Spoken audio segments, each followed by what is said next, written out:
they lack intellectual honesty when they say that. Well, we've spoken about the intellectuals in this country and also the intellectuals in the Soviet Union.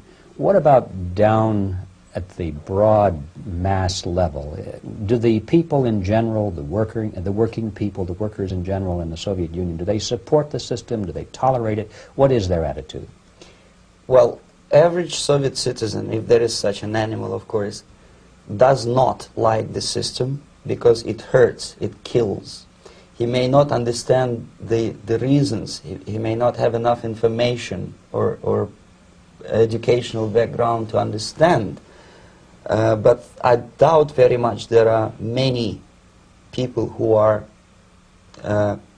conscientiously supporting the Soviet system. There are not such people in USSR. Even those who have all the reasons to enjoy socialism, people like myself, who were a member of journalistic elite, they also hate system for different reasons, though. Not because they lack material affluence, but because they are unfree to think, they are in constant fear, duplicity, split personality. And this is the greatest tragedy for my nation. Well, what do you think are the chances of the people actually overcoming their system or replacing it? There is a great possibility that system will sooner or later be destroyed from within. There is a self-destructive mechanism built into any socialist or communist or fascist system. Because there is lack of feedback, because the system does not rely upon loyalty of population. But until this Soviet junta is being supported by the Western so-called imperialists, that is, multinational companies, establishments, governments, and, let's face it, intellectuals, so-called academia in the United States is famous for supporting the Soviet system.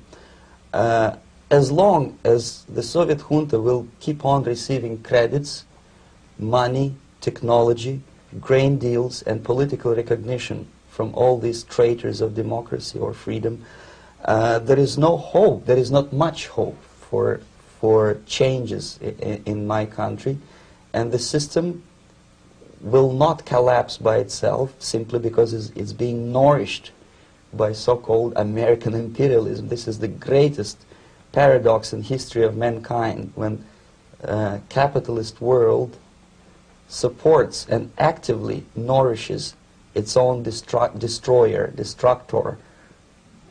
I think you're trying to tell us something. Oh, in yes. This country. Mm-hmm.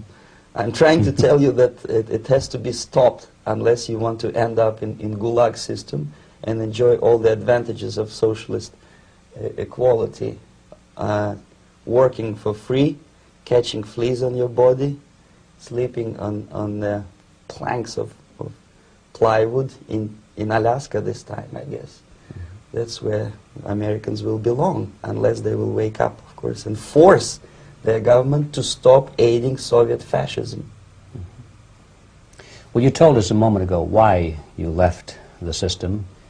I'd like to hear the details of how you did it. It must have been a very dangerous thing.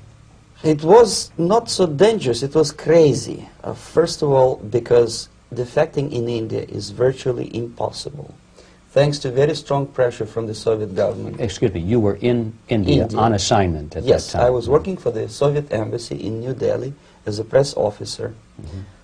And defecting for a Soviet diplomat is next to impossible. It's a suicide, as I said, because a great friend Indira Gandhi pushed a law through parliament which says, and I quote, "No defector from any country has a right of political asylum in any embassy on the territory of Indian Republic," which is a masterpiece of hypocrisy. No other defector but the Soviet one needs a political asylum. So, knowing that perfectly well, I planned a craziest possible way to defect. I studied counterculture in India. There were thousands of young American boys and girls with no shoes, long hair, smoking hash and marijuana, studying sometimes Indian philosophy, sometimes simply pretending that they study. And they greatly annoyed Indian police, and they were laughing stock of Indians. because obviously they were good-for-nothing students. I studied carefully where they congregate, what routes they travel, what language they speak, what do they smoke. And one day I simply joined a group of hippies to avoid detection of Indian police. I was dressed as a typical hippie with blue jeans, long kameez shirts with all kind of nice decorations like beads, long hairs. I bought a wig because for several weeks I had to turn myself from a conservative Soviet diplomat into a very progressive American hippie. And that was the only way that I could avoid detection. It was very interesting experience, but it was necessary because from my own knowledge as a member of Soviet embassy staff, I knew that there were many cases when Soviet defectors were betrayed by Indian police, and also some Western embassies played a very dirty role in betraying the Soviet defectors. According to our information, they were some, I wouldn't call them double agents, but simply immoral people working for this for the United States embassy, and confiding in people like this would be a suicide. So I had to be extremely careful. I could not trust anyone, and that was the reason for such a crazy way to defect. Well, had you been caught in the act of trying to get out, what would have happened to you? Oh, most likely I would end up in concentration camp, or depending on the situation and on the whim of some bureaucrat in KGB, maybe even executed. This is normal practice, quietly, of course, not publicly. But that would be the end of my defection, of course. Well, when did you finally make it to the United States? In 1970, after about 6 months of debriefing in Athens by the CIA, and I presume FBI too, they let me go first to Germany, then to Canada. That was my decision. I had to change my identity to protect my family and my friends in USSR. And also I was a little bit paranoid, knowing that both Soviet KGB and probably some double agents within the American system may be after me. So I wanted to settle down as far away as possible. I requested CIA to give me some kind of new identity and just let me go on my own. And I settled in Canada. I was a student. I changed many professions, from farm help and laundry truck driver to language instructor and broadcaster for Canadian Broadcasting Corporations in Montreal. Well, have you had any threats on your life or any yes. unpleasant? In about 5 years, KGB eventually discovered that I am working for Canadian Broadcasting. I made a very big mistake. I started working for overseas service of CBC, which is similar to Voice of America, in Russian language. And of course, monitoring service in USSR picked up every new voice.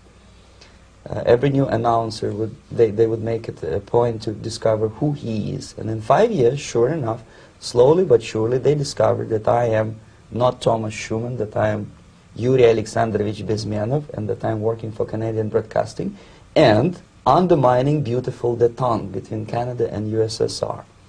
And the Soviet ambassador Alexander Yakovlev made it his personal effort to discredit me. He complained to Pierre Trudeau, who is known to be a little bit soft on socialism. And the management of CBC behaved in a very strange, cowardly way, unbecoming to representatives of an independent country like Canada.